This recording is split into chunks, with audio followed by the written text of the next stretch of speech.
ભાઈબંધી કરવી હોય ને તો ભરવાડની કરાય, કારણ કે વખત આવે અને ડગ પાછા ભરે તો કાયર કેરી જાત હોય અને 1000 હામાં ઉભા હોય તોય મૂસની માથે તા કરે ને એ ભરવાડ હોય. ઓ હા આપા કોની વાતોમાં રાધા તું ભરમાણી.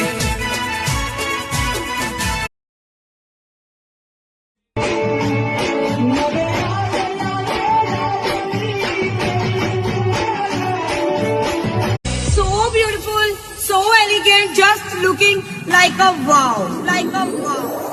So